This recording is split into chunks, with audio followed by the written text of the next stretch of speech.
귀한 찬양 진심으로 감사드립니다. 1994년 LA에서 요트를 타고 하와이로 가는 찰스 무어라는 사람이 있었습니다. 이 찰스 무어는 북태평양 한가운데를 이렇게 통과할 때 아주 충격적인 장면을 목격하게 됩니다.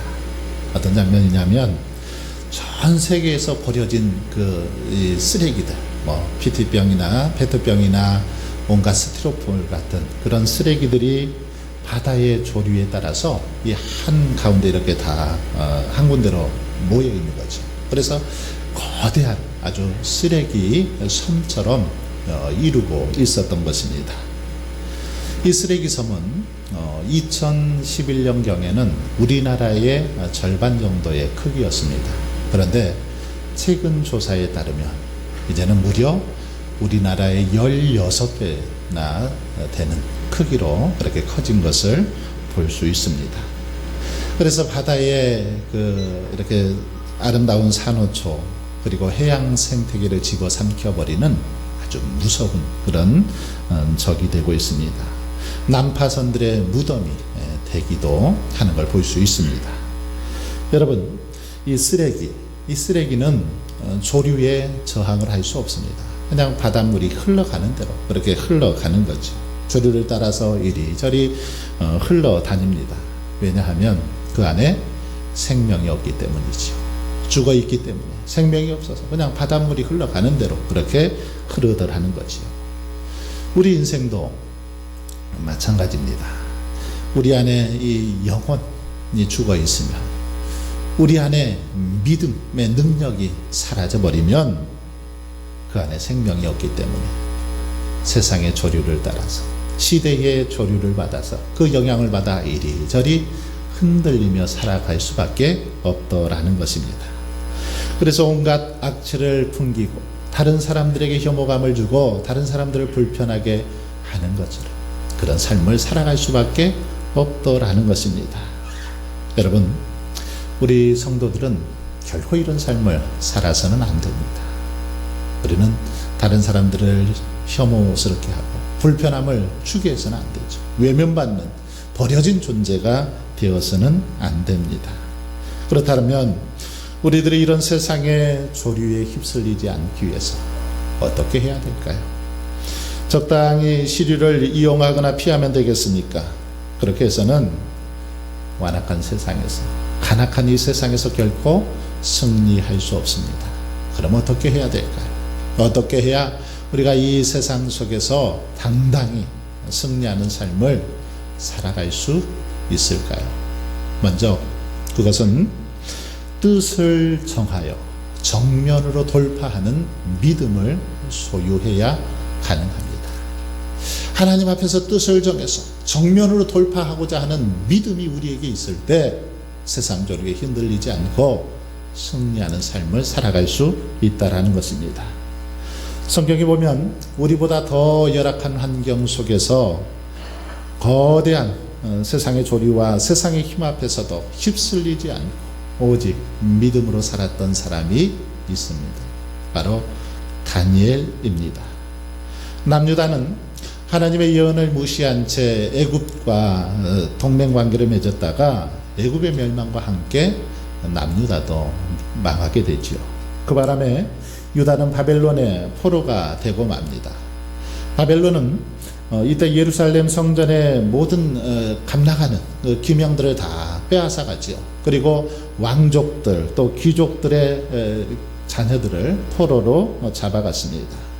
곧 유다 자손의 왕족과 귀족들 가운데 흠이 없고 용모가 아름답고 모든 지혜를 통찰하며 지식에 통달하며 학문에 익숙해서 왕궁에서 살만한 그런 소년들을 데리고 갔습니다. 이때 다니엘도 그 소년들 중에 한 명으로 잡혀가게 되죠. 다니엘이 잡혀간 때의 나이 대략 16살 때쯤으로 그렇게 추정을 합니다. 갈그미스 전투가 있었던 BC 605년부터 고레스 왕 원년인 BC 539년까지 다니엘이 포로로 생활을 했는데 그 기간은 한 최소 66년 정도 되는 것을 볼 수 있습니다. 다니엘은 바벨론과 페르시아에서 무려 66년 동안 포로로 생활하게 되었다라는 거죠. 사춘기 소년이었던 16세부터 거의 이 90세 정도가 될 때까지 포로 생활을 했습니다. 그러니까 평생을 포로 생활을 하면서 살았던 것입니다. 게다가 다니엘은 궁중에서 생활을 했습니다. 뭐 궁중에서 생활했다고 하니까 참 편하게 했겠다 이렇게 생각할 수 있지만 그렇지만은 않습니다. 이렇게 오랜 시간 동안 궁중에서 생활했다라는 거, 이것은 한편으로 보면 다니엘이 내시였다라는 뜻이기도 합니다. 다니엘, 내시로, 환관으로 그렇게 궁중에서 생활을 했습니다. 많은 성경학자들은 다니엘이 이렇게 포로로 끌려가서 거세를 당하게 되었을 것이다 라고 추측을 하고 있습니다. 이 사실을 뒷받침하는 말씀이 열왕기하 20장 18절인데 이렇게 말하고 있습니다. 또 왕의 몸에서 날 아들 중에서 사로잡혀 바벨론 왕궁의 환관이 되리라. 이런 사실 때문인지 성경에는 이 다니엘의 가족 이야기가 전혀 나오지 않습니다. 그러니까 다니엘은 후손이 없었다라는 거죠. 혼자 살다가 그렇게 죽어갔다라는 겁니다. 이것은 바로 다니엘이 환관이었으면 내시였음을 입증해주는 그런 말씀이기도 합니다. 이처럼 다니엘은 한참 예민한 사춘기 시절에 너무나 큰 일을 겪었습니다. 나라를 빼앗기고 또 포로로 붙잡혀 갔습니다. 뿐만 아니라 거세를 당했다라는 거죠. 얼마나 큰 충격이었겠습니까? 하나님을 모르는 이방 나라 왕국 깊숙이 그렇게 들어가서 90세가 다 될 때까지 가족도 없이 혼자서 그렇게 환관으로 내시로 생활을 하게 되었다라는 것입니다. 조국의 멸망과 함께 산산조각 난 운명을 생각하면 어쩌면 하루 종일 눈물 젖은 음식을 삼켜야 하는 비참한 그런 처지에 놓여 있는 게 바로 다니엘의 모습이라고 할 수 있습니다. 물도 어느도 낯선 타국에 짐승처럼 끌려가서 자신의 의지와는 상관없는 그런 삶을 살도록 강요당했다라는 거죠. 그러니 얼마나 비참하겠습니까? 다니엘의 인생을 생각하면 탄식밖에 나오지 않을 것입니다. 그런데 다니엘에 대한 그 말씀을 보면, 특별히 다니엘서 또 다니엘에 대한 언급들을 성경에서 보면 다니엘은 이런 상황 속에서도 단 한 번도 불평하거나 원망했다라는 그런 말씀이 없습니다. 정말 비참하고 암울한 그런 상황 속에 놓여 있었지만 이 속에서도 결코 원망하거나 불평하지 않았다라는 것입니다. 오히려 뜻을 정해서 하나님 앞에서 아주 신실하고 정직하게 선하게 살았음을 성경은 기록하고 있습니다.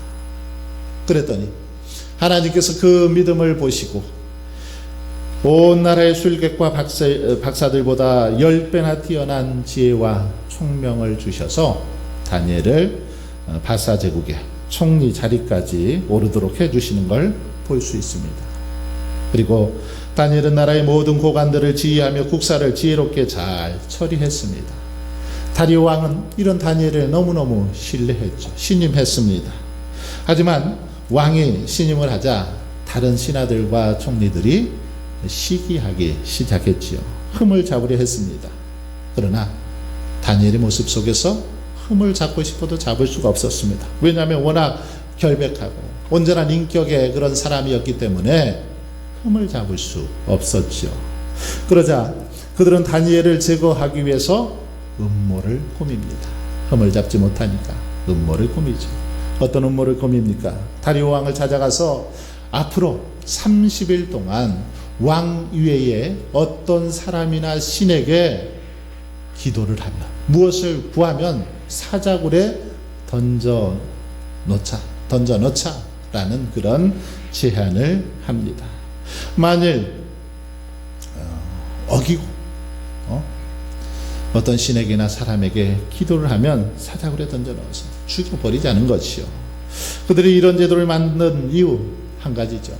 다니엘이 어떤 일이 있어도 다니엘은 하루 3번 예루살렘을 향해서 무릎을 꿇고 기도할 것을 알았기 때문입니다. 다니엘은 아무리 이런 법령을 만들어서 선포해도 여전히 기도할 것이다, 이 사실을 알았기 때문에 이렇게 제안을 한 것입니다. 다리오 왕은 신하들의 계략대로 앞으로 30일 동안 누구에게나 기도하면 사자굴에 던져 넣겠다고 명령을 내렸습니다. 만약 이 명을 어기는 자 어느 누구도 예외 없이 사자의 밥이 되고 말 것입니다. 바로 이것이 오늘 본문의 내용이죠. 여러분, 지금 다니엘은 어쩌면 인생 최대의 위기에 놓여 있습니다. 이런 위기 속에서 다니엘이 선택할 수 있는 쉬운 방법 무엇일까요? 그것은 이 세상의 조류에 그대로 자신의 몸을 그냥 맡기는 겁니다. 지금 나라에서 이렇게 법을 만들었으니까 이 법대로 따르는 것이 좋겠다 생각하고 그냥 거기에 맡기는 거죠. 왕이 정한 30일 동안은 예루살렘을 향해 기도하지 않고 좀 참고 있다가 그 이후에 기도하는 거죠. 그러면 아무 탈 없이 지나갈 것입니다. 여러분, 만일 여러분이 지금 다니엘과 같은 이런 상황에 놓여 있다라면 여러분은 어떻게 하시겠습니까? 대부분의 사람들 좋은 것이 좋다고 분위기나 유행에 따라서 그냥 자기를 맡깁니다. 대부분의 사람들이 저렇게 하니까 우리도 저렇게 하면 좋겠다 하고 아무 생각 없이 그대로 하는 게 보통 사람들의 모습입니다. 소나기는 피하는 것이 상책이라며 지금은 좀 잠깐 쉬고 다음에 상황이 바뀌면 그때 하자라고 그렇게 생각할 것입니다. 그러나 오늘 본문 속에 다니엘은 어떻게 합니까? 이렇게 하질 않습니다. 세상의 조리에 몸을 맡기지 않고 그는 항상 그랬던 것처럼, 항상 기도해왔던 것처럼 예루살렘을 향해서 창문을 열어놓고 하루 3번씩 간절히 기도했습니다. 10절을 보십시오. 다니엘이 이 조서의 왕의 도장이 찍힌 것을 알고도 자기 집에 돌아가서는 윗방에 올라가 예루살렘을 향한 창문을 열고 전에 하던 대로 하루 3번씩 무릎을 꿇고 기도하며 하나님께 감사하였더라. 여기 말씀을 한번 잘 보십시오. 다니엘은 왕이 그 조서에 도장을 찍은 거, 이것을 알았다라는 거죠. 이 도장이 찍힌 걸 알았다라는 것은 무슨 말입니까?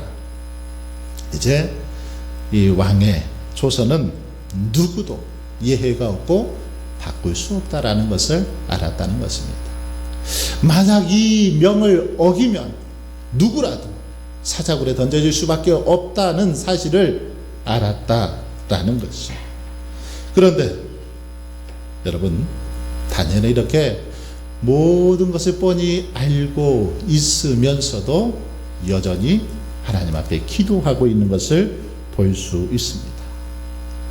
여전히 물러서지 않고 믿음을 지키고 기도하고 있더라는 거죠.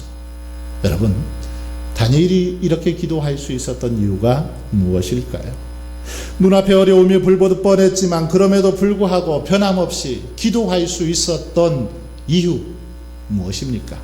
그것은 한마디로 시대의 조류를 거스리는 담대한 믿음, 다니엘 안에 담대한 믿음이 있었기 때문이라는 거죠. 즉, 뜻을 정한 믿음의 모습이 그 안에 있었기 때문에, 뜻을 정한 믿음의 결단이 다니엘에게 있었기 때문에 그렇게 행동할 수 있었다라는 것입니다. 다니엘의 이런 모습을 가장 잘 보여주고 있는 구절이 다니엘서 1장 8절 말씀입니다. 다니엘은 뜻을 정하여 왕의 음식과 그가 마시는 포도주로 자기를 더럽히지 아니하리라 하고, 다니엘은 뜻을 정했습니다. 결단했다라는 거죠. 하나님의 뜻을 따르기로, 하나님의 명령을 따르기로, 하나님만을 온전히 섬기기로 그렇게 뜻을 정하고 그 뜻대로 행동했다라는 그런 말씀입니다. 여러분, 사람들은 누구나 좋은 거 보면 먹기 좋아하죠. 맛있는 음식 보면 다 건강한 사람이라면, 식욕이 있는 사람들이라면 군침을 삼킬 것입니다.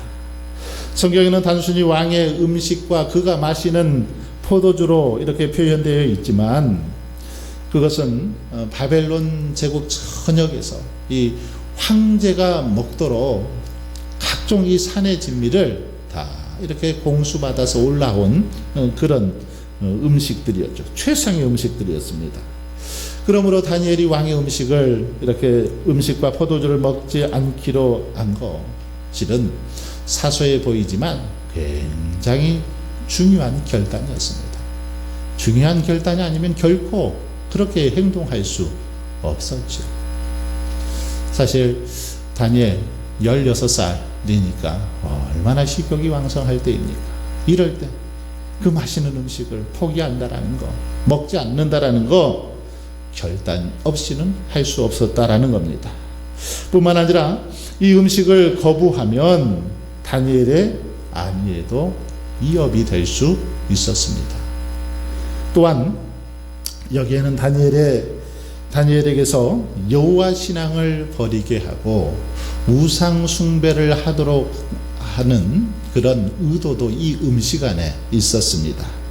그러므로 만일 다니엘이 이것을 먹지 않는다라면, 이 사실이 왕에게라도 알려지기라도 하면 왕명을 거부한 채로 다니엘은 이제 앞으로 공직에도 올라갈 수 없었을 것입니다. 뿐만 아니라 생명을 잃을 수도 있었죠. 그런데 그럼에도 불구하고 다니엘은 왕의 음식 먹기를 거부했다라는 것입니다. 왜 그렇습니까? 왜 이것을 거부합니까? 세상의 조류에, 세상의 유행에 흔들리지 않고 오직 믿음으로 살기 위해서 이런 결단을 내렸다라는 것입니다.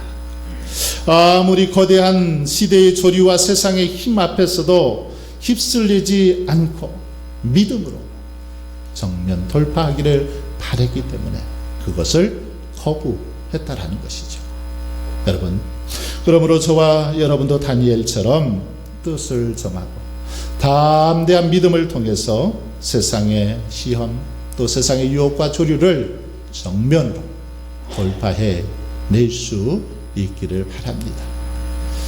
두 번째로, 세상의 조류에 휩쓸리지 않으려면 포기하고 내려놓을 줄 알아야 됩니다. 조류에 흔들리지 않기 위해서는 버릴 것은 과감하게 버리고 포기할 것은 포기해야 된다라는 것이죠. 부서지고 물이 새는 배, 과감하게 포기하고 버려야 됩니다. 배가 아깝다고 물에 빠져들어가는데도 그냥 뱃속에 가만히 있으면 배와 함께 수장될 수밖에 없습니다. 마찬가지로 하나님의 영광을 위하고 하나님의 뜻을 위해서라면 어떤 것도 과감하게 내려놓고 포기할 줄 아는 그런 믿음이 있어야 된다라는 것입니다. 우리가 신앙생활을 하다 보면 다니엘이 그랬던 것처럼 마땅히 누릴 수 있다고 여겨지는 것, 다른 모든 이들이 원하고 사모하는 것, 우리 손에 쥐어진 것까지도 때로는 그것을 포기하고 내려놓도록 요구할 때가 있습니다. 심지어는 우리 생명까지도 초계와 같이 불살라 버려야 할 때도 있습니다. 다 내어주고 다 포기하고 다 잊어야 할 때가 있더라는 거죠. 그래서 성경은 우리가 바른 신앙의 길을 가기 위해서는 반드시 철저하게 자기 부정, 자기 부인이 있어야 된다라는 사실을 강조하고 있습니다. 예수님께서도 그래서 나를 따라오려거든 자기를 부인하고 자기 십자가를 지고 따를 것이다 말씀하시지 않았습니까? 성경에 기록된 믿음의 사람들의 삶은 다 이와 같은 삶이라고 말할 수 있습니다. 특별히 믿음의 조상 아브라함의 그 삶을 생각해 보십시오. 창세기에 소개된 아브라함의 삶을 보면 한마디로 자기 부인의 삶이다라고 말할 수 있습니다. 그는 처음 하나님께 부름을 받을 때 본토 아비 친척 집을 떠나라, 그렇게 하나님이 명령하십니다. 평생 동안 정든 땅, 이 땅을 떠나라, 그런 명령을 받았습니다. 그리고 이후 롯과 갈라질 때에는 조카 롯에게 먼저 선택권을 주었습니다. 100세에 낳은 아들, 정말 생명보다도 귀한 독자 이삭을 번제물로 바치라고 하는 그런 또 명령도 받았습니다. 사실 실로 그의 삶은 자기 부인과 포기, 하나님 앞에 자기가 가진 모든 것을 내어주는 연속적인 그런 과정이 아브라함의 삶의 모습이었다라고 말할 수 있습니다. 그런데 이렇게 모든 것을 아브라함은 하나님 앞에서 내려놓았습니다. 포기했다라는 거죠. 그럴 때 하나님께서 그를 믿음의 조상으로 세워주셨던 것을 볼 수 있습니다. 여러분, 그렇습니다. 우리가 바른 신앙의 길을 가기 위해서는 철저하게 자기를 부인해야 합니다. 내 손에 가지고 있는 것, 내가 마음에 소중히 여기는 것, 내가 세상 가운데 가장 사모하고 아끼는 것이라도 그것이 하나님의 뜻이라면, 하나님께서 원하시는 것이라면 과감하게 버리고 포기할 수 있어야 하는 것입니다. 하지만 우리 안에 여전히 자아가 살아있고 세속적인 욕망과 탐욕이 가득하기 때문에 그러지 못합니다. 그러다가 결국은 그것이 우리에게 장애물이 되는 것을 볼 수 있습니다. 여러분, 그러므로 저와 여러분은 세상의 조류에 흔들리지 않고 믿음 안에서 승리하기 위해서라도 버려야 할 것 과감하게 버릴 수 있기를 바랍니다. 포기해야 될 것 포기하며 나아갈 수 있기를 바랍니다. 마지막으로 세상의 조류를 거슬러 올라가기 위해서는 임계점에 도달해야 되는 걸 볼 수 있습니다. 여러분, 물이 수증기가 되려면 100도씨로 끓어야 하죠. 99도에서는 끓지 않습니다. 마지막 1도가 올라서 100도씨가 되었을 때 물이 끓죠. 그래서 물이 끓으면서 이제 엄청난 양의 수증기가 발생하면서 이 수증기로 또 이렇게 동력을 만들어내는 걸 볼 수 있습니다. 이때 물이 끓기 시작하는 온도인 이 100도, 이것을 임계점이라고 말합니다. 99도의 액체가 100도가 되어야만 기체로 변하는 것처럼 마지막 1도씨를 넘겨야만 놀라운 역사가 나타난다는 것이죠. 우리의 신앙생활도 마찬가지입니다. 기도에 임계점이 있습니다. 순종에 임계점이 있다라는 거죠. 어느 순간까지는 기도해도 응답되지 않습니다. 어느 순간까지는 순종해도 축복을 받지 못합니다. 그런데 완전한 그 단계에 이르렀을 때, 하나님께서 원하시는 그 단계에 도달했을 때 그 기도가 응답이 되고 그 순종이 축복을 받는 것을 볼 수 있습니다. 여호수아 6장에 보면 여리고성을 정복하는 장면이 나오죠. 하나님께서 매일 성을 6일 동안 하루에 한 바퀴씩 돌아라고 합니다. 그리고 7번째 되는 날은 7바퀴를 돌아라고 하죠. 여러분, 여리고성이 무너지기 위해서는 어떻게 해야 됐습니까? 똑같이 하나님의 말씀대로 정확하게 하루에 한 번씩, 그리고 7번째 날은 7바퀴를 돌아야만, 돌았을 때 그 성이 와르르 무너졌습니다. 그런데 만일 이들이 한 7번째 날 7바퀴만 6바퀴만 돌았다든지 아니면 5바퀴만 돌고는, 야, 우리가 그동안 열심히 해봤는데 이건 아닌 것 같아, 이건 아무 효용이 없어, 그리고 중단해버렸다면 어떻게 될까요? 12바퀴에서 멈춰버렸다면 어떻게 되겠습니까? 절대로 여리고성이 무너지지 않았을 것입니다. 바로 우리의 신앙도 마찬가지라는 겁니다. 집중적으로 기도하되 하나님께서 우리의 기도를 응답받는 그 순간, 그 임계점에 도달해야 된다는 것입니다. 그것에 도달하지 못하고 거의 90%까지는 찼는데 거기서 멈춰버리기 때문에 결국 우리의 기도가 응답되지 않더라는 것입니다. 거의 다 갔는데 마지막 부분에서 중단해 버리기 때문에, 멈춰 버리기 때문에 하나님의 은총, 축복을 누리지 못하더라는 것이죠. 여러분, 하나님이 우리에게 원하시는 것은 온전하고 철저한 순종이죠. 즉 100%의 순종을 원한다라는 것입니다. 99%가 아닙니다.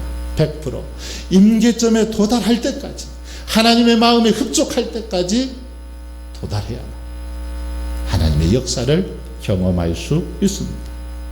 다니엘은 사자굴에 던져지는 한이 있더라도 평소와 같이 하루 3번 기도함으로 하나님의 임계점에 도달했습니다.